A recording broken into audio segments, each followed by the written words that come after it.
Hey everyone, it's Brett, and welcome back to another episode of Behind the Stack, where today I am really pleased to be sitting down with author Kristin Koval and her debut novel, Penitence. This has been chosen as an indie pick book for February, as well as just being chosen as the Barnes & Noble Discovery Pick for February. A little bit about Kristin. She is a former lawyer who always wanted to be a writer, but initially went down other paths. She attended Phillips Exeter Academy, Georgetown University, and Columbia Law School. She lives in Boulder, Colorado, and Park City, Utah, with her husband, 2 sons, and 2 Great Danes. So enjoy this episode of Behind the Stack. Thanks. First of all, I loved the book. I thought it was so fantastic. So congratulations. Thank you. And congratulations on being an indie pick for February. Before we get into it, I just had some questions about you. So I know you attended Phillips Exeter Academy, Georgetown, and Columbia Law. What kind of law did you study? So I usually in law school, you mostly focus on the prerequisites initially, and then I did a lot of sort of international and human rights classes because I thought I might go into that, and I ended up actually going into corporate law, and I worked worked at one of the big New York City sweatshops, which actually was full of really kind, lovely people, but it truly was a sweatshop. You work very hard. And I did corporate law for 5 years. And apologies to my former law firm, I was miserable. I really did not like being a corporate lawyer. And I switched and sort of retrained myself as a trust and estates lawyer and tax lawyer, which was a much better fit for me because I'm a people person. And as a trust and estates lawyer, you get to spend a lot of time with people and their families and their stories. And so that was just right for me.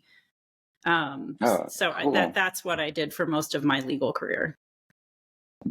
Do you think that there was anything in your time as a lawyer that aided you as a writer? I mean, besides the obvious, and for this, clearly there's certain things you can pull upon, but I think there were a couple of things.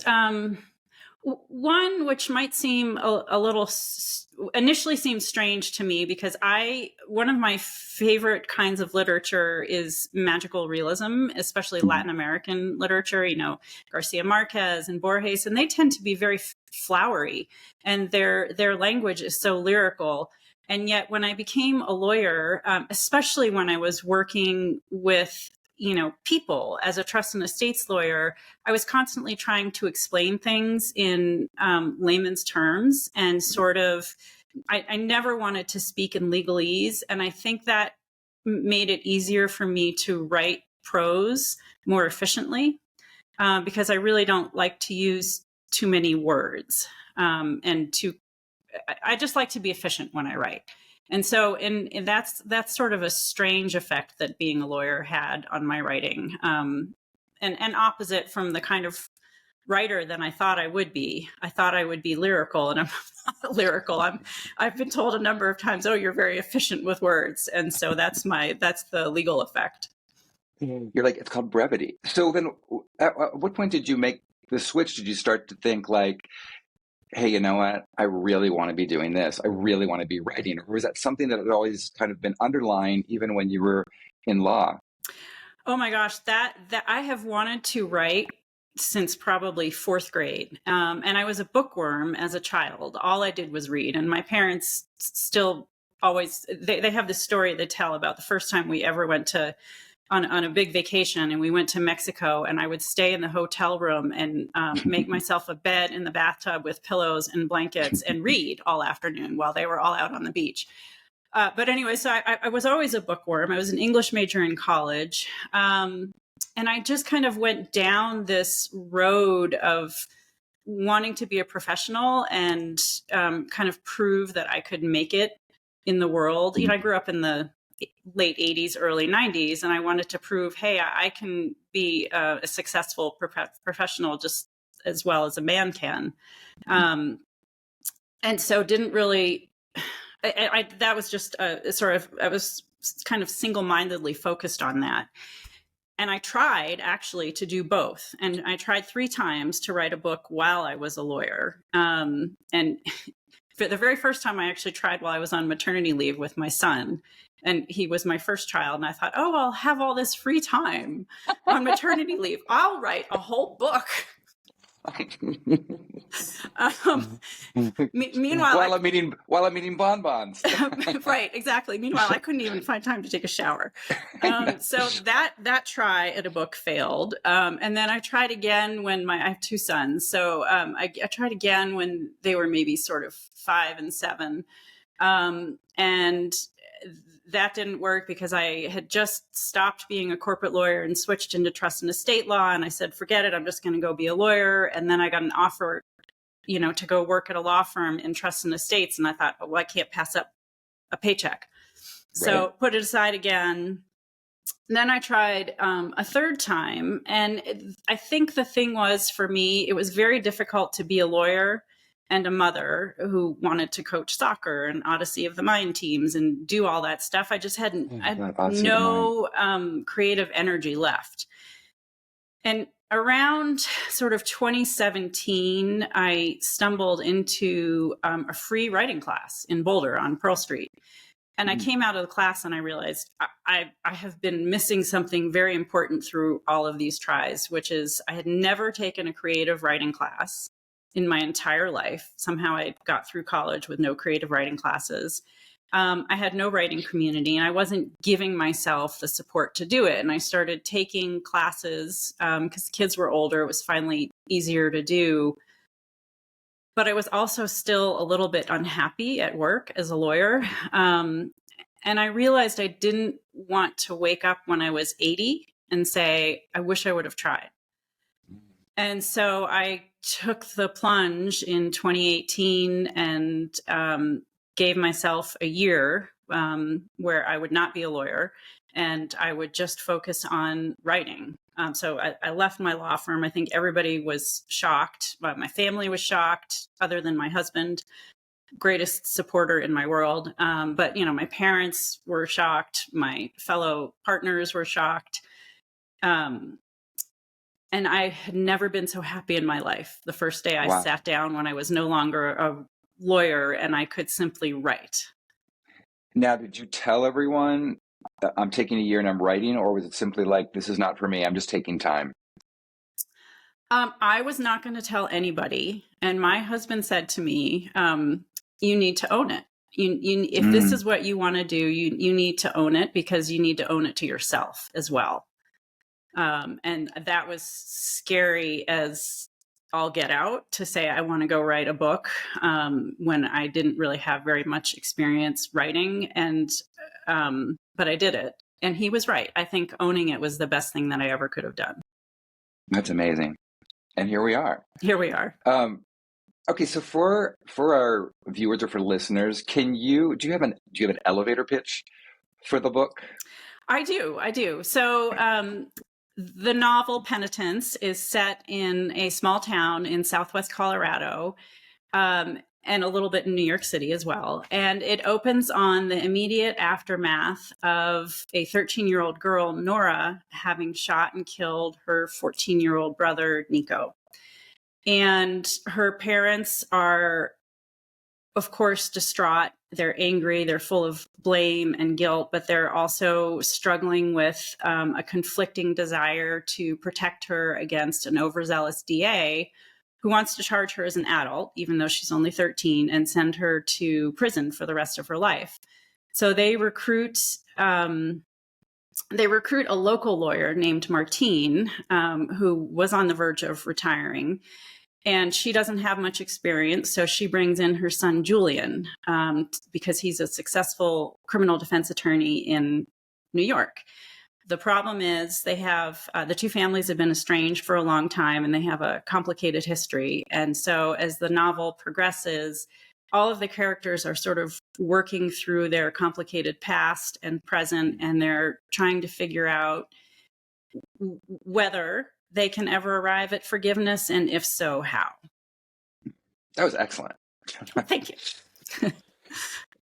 you. You speak about this a little bit in the afterwards, but can you Can you say, where did this idea come from, or what was the genesis of this for you? So really, the genesis was twofold. The first is that I've had really impactful experiences with forgiveness in my own life, both forgiving other people and being forgiven. And I it was a feeling that I really wanted to be able to talk about and write about. But it's also really hard to write about forgiveness without sounding preachy. And I decided to start with a fratricide because you are putting the parents in both the easiest and hardest position possible to forgive. Hardest because they've just lost a child and the other child is responsible for it. Easiest because if they don't forgive, they will lose the second child. And it seemed like a good way to really talk about how complicated forgiveness is and yet how rewarding once it actually happens. So that was the first part, sort of this desire to talk about forgiveness. The second driving force when I started thinking about a fratricide was I had seen a fratricide in the news in Colorado Springs in I think 2017.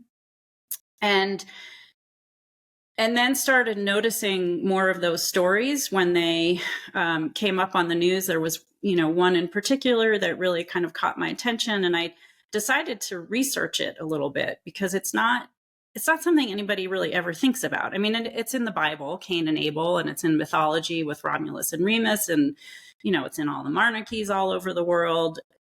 But in modern days, we don't tend to think about it. And yet, once I started researching it, there were a ton of cases of fratricide. I couldn't believe how many I found. I think people don't really want to talk about it.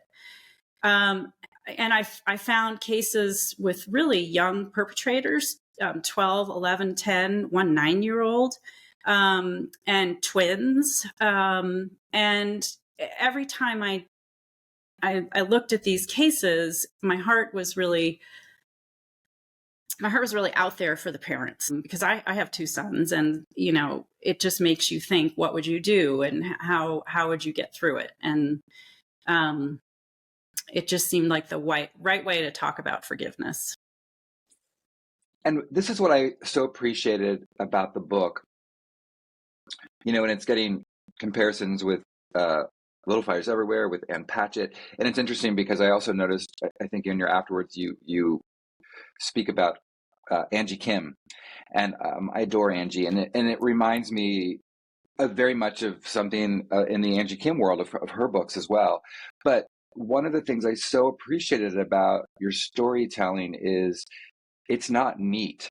And by that, I mean, there's no bow at the end. There's everything wrapped up, and they all lived happily ever after. It's very real. It really puts you in that place to think about, I think, especially for a parent, how would you deal with this situation? How, in so many facets, because you're talking about access to guns, you're talking about blame, you're talking about just the way we view our children. And there's always the question of who's the favorite. My kids always like to play that game with us. I don't know if yours ever said that. It'd be like, well, I'm the favorite, right? Or I'm the favorite, right?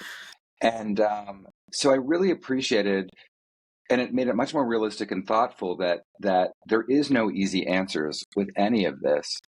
And you get to the end and it's like, okay, but I just think that's life, and it's very real.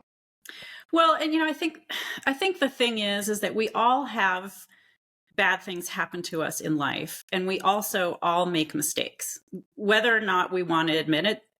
Probably most of us have made big mistakes too. I mean, we all make small mistakes, but I think most people in their life have made at least one big mistake. Maybe not a murder, but people have done something wrong that they Sure. feel bad about. And you have to figure out how to pick up and move on from it.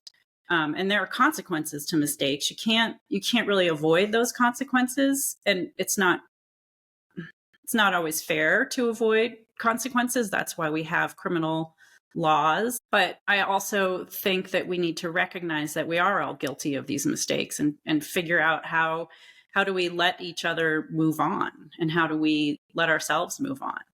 Well, and as you say in the book, as one of the characters says, that you're not defined by one particular act, or one particular thing does not define your whole being as a person.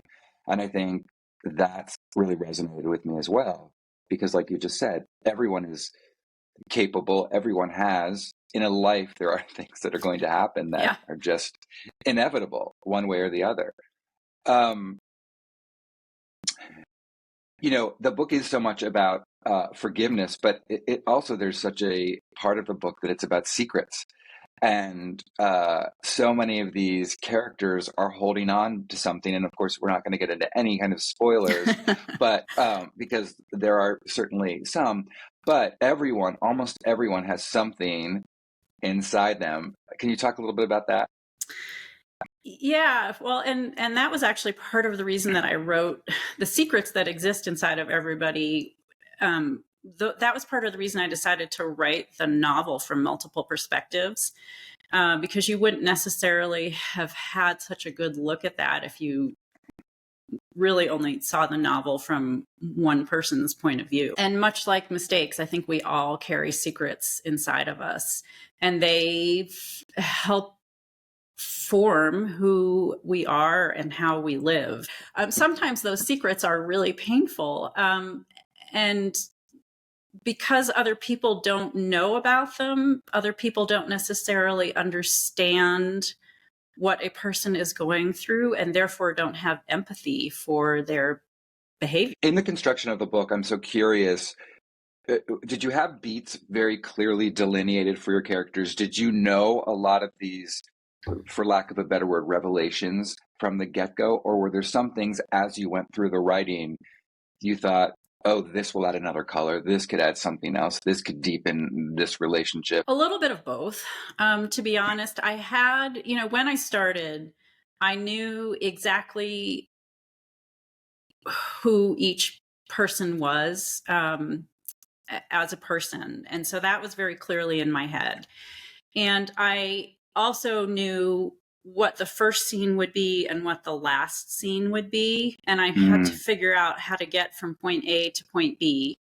I did get a little bit, when I started doing this, I assumed that Nora would be in the juvenile criminal justice system. And that's not actually the case. Sometimes I get readers who say, how could a 13-year-old get into a position where a district attorney would charge her as an adult? But that's just the reality of the criminal justice system. And it happens all the time that DAs will charge children as adults. In fact, in certain states like New York, and I think California as well, if a 13-year-old commits a murder, they're automatically tried as an adult. Wow. I know, isn't that crazy? That's crazy. Yeah. It may, I could be wrong. In California, they might actually have, it's hard to keep track because criminal laws are different in every single state. In Colorado, you can still charge a 13-year-old, but it's discretionary. And I know that in New York, it's still mandatory that a 13-year-old gets charged as an adult in the case of a murder, because that's what happened in the case of that stabbing of the Columbia student by a 13 and a 14-year-old, maybe 2 years ago or a year ago. I can't remember what it was. California may have changed it, but at any rate, so I had to sort of revise the logistical beats to account for Nora proceeding through an adult system and not the juvenile justice system. And as far as the human aspect of it, some of that developed as time went on, and I tried to figure out who each character was. And there were some characters that I maybe wrote to be a little bit less likable initially. And then as things went on, I realized I liked them a little bit more than that. And I needed to change some things about how I was portraying them. I wanted to ask you about that because I wondered, because, again, because everybody has secrets, everyone has a very much a definitive point of view. I was so curious if there were some characters that you and I want to get into some specific characters in a second, but I wondered if there was some characters that you held more sympathy for than others. Sympathy, or maybe that's too strong. Maybe empathy, maybe a bit more empathy for than others. How's that? Well, let's talk about the people I had the least amount of empathy for, and I have no idea why. I didn't like David ever. And he's actually not a bad guy. He's just a complicated guy. And I have a lot and David, for our listeners or viewers, David is Angie's husband. Yes. David is Angie's husband. And a lot of readers have said to me, I don't like Angie at all. And I don't dislike her the way other readers sometimes do. I think she's a complicated person, like David, like Julian, like Martine. They all have done these complicated things, and it comes out in different ways and at different times. And yeah, so actually there's nobody that I have no empathy for, because I wrote all of them. I might have the most empathy for Julian. Yeah. Okay. So I want to talk about Julian, but I also want to talk about Angie. And I have to say to all of your readers who have no whatever sympathy or didn't like her, I mean, let's give Angie a break for a moment. Okay. This is a mother who, her daughter shoots her son. She has a mother that she's dealing with who has Alzheimer's. Her son had juvenile Huntington's disease. There's a lot going on. Yeah, she has a lot going on, and she gave up her dreams to. She was an artist. Care for all of these people in her life that need a lot of care. And also, going back to forgiveness, it's complicated, and everybody deals with things that happen differently, and forgiveness doesn't come right away or sometimes at all for some people. Yeah, I found her very sympathetic, and I was with her journey so much of the time. It's such an interesting thing because, the book shifts back and forth, as you said earlier, in the past and in the present. And you managed to couple also a love story here, and a very complicated love story that gets threaded through here, that's tinged with tragedy, which becomes a big part of it. I'm so curious. Now, you talked about working in this sweatshop effectively. You lived in New York for a few years, and 4 years you were there? So I went to law school there, and then that was 3 years, and then worked there for 4. So I was there for 7 years total. But did you grow up in Colorado? No, I grew up all over the East Coast, actually. My husband and I moved out to Colorado very deliberately. We did things backwards. Instead of getting offered a job and moving someplace, we said, where would we like to live for the rest of our lives? And then found jobs. Okay, so I'm curious. Do you identify as someone who is a more of a? I think I know the answer to this, but more of an open space person than a city person? I'm more of an open space person. I mean, I would move back to the East Coast if or get a place there or something if both my kids ended up there, because I love my children and would like to see them regularly. But I love to be outside. And in fact, that was one of the driving forces of moving to Colorado. I love Central Park. I think it's this great, beautiful park in New York City, but I like to be in the outdoors with nobody around me. I love to hike and ski and bike and trail run. And Colorado doesn't have as many people, which is, kind of nice. It's a little quieter. Yeah.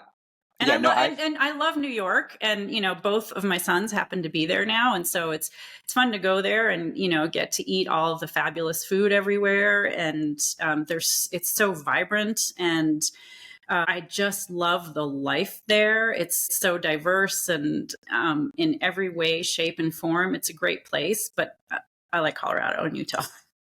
Mike, all right. So Julian, I loved this character. Can you talk a little bit about him for our listeners, who he is now and kind of who he was? Well, this is hard, I guess, because we don't want to give spoilers again. So. Yeah, well, I can say that Julian goes through a big transformation. And I think like most of us.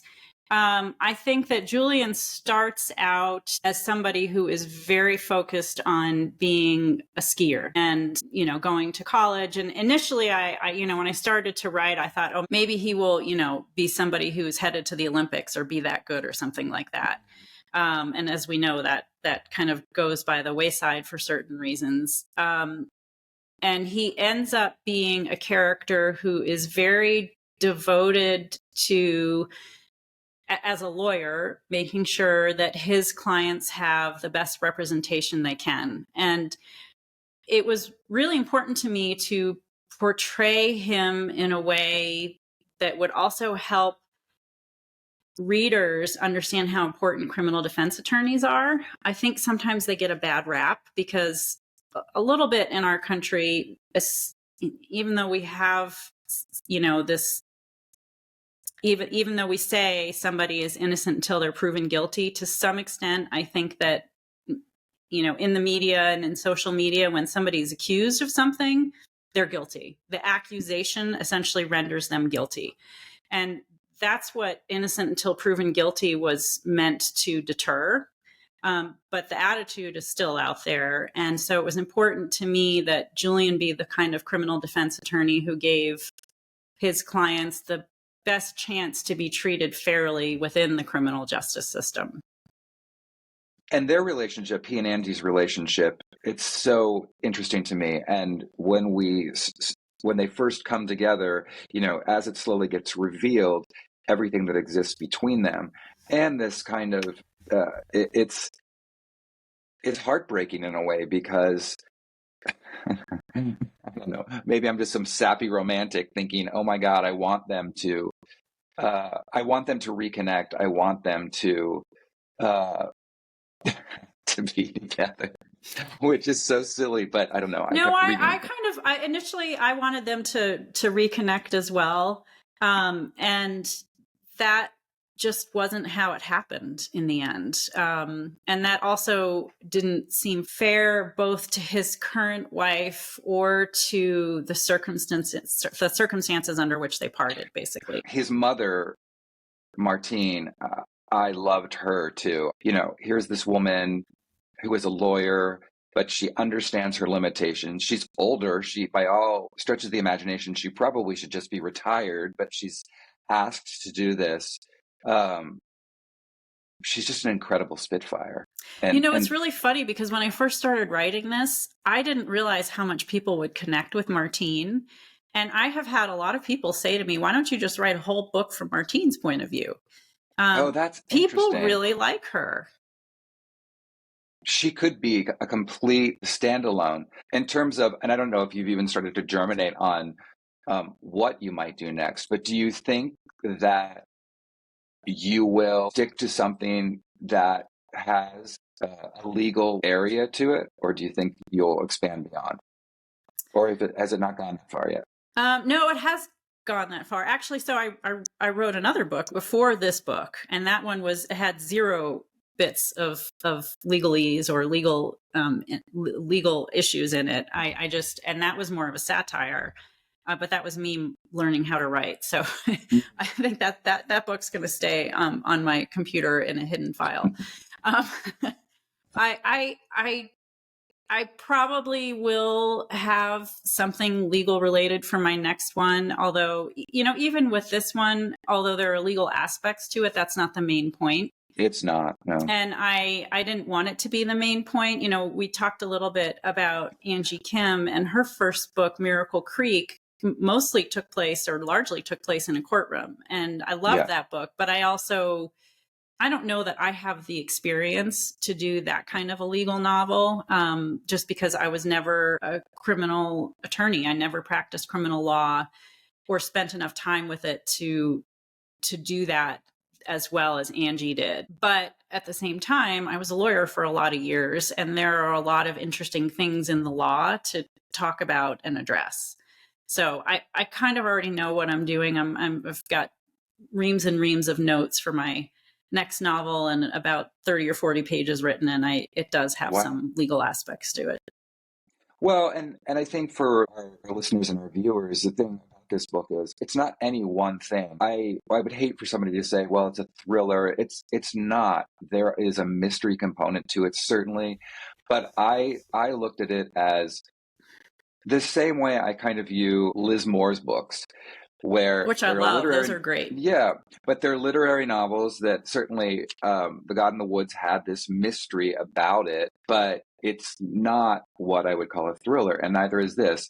There is a mystery component to it, but it is, like I said, there's a family story, there's a love story, there's, it's history, certainly a major event in U.S. history that takes place for these characters that they get caught up in. So I think it's exciting that you're on to the next. I love to write. I absolutely, I never want to shade any part of my legal career, except I didn't really like being a corporate lawyer. It wasn't really a good match for my personality, but I love to write. When you're a lawyer, you look at your watch all day long in 6-minute increments. And I don't do that when I write. I just sit down, and if I'm in the middle of something, I'll write for 15 or 16 hours and not get bored and not feel like I have to do anything other than eat a lot of chocolate, which I do, because chocolate's a food group. It certainly is. For me, it is anyways. I really enjoy it so much. So I'm so lucky to get to do this. Yeah, well, it's like Angie, it's your painting, it's your art, it's creative expression. And honestly, we're all the luckier for it. Oh, thank you. Well, this has been wonderful. And, again, Penitence, it's fantastic. So buy it, get it from an indie seller if you can. Congratulations on all of this. I say this is a fantastic book for book clubs because there is so much to dissect and talk about. So get it, talk about it. Congratulations. I'm so excited to see what you write next. Oh, thank you. Thank you so much for having me. Have a wonderful rest of your day. Enjoy that gorgeous Colorado air and space. And all right, I will good luck with see your you soon. move. Thank you. Thank you. All right. Bye-bye.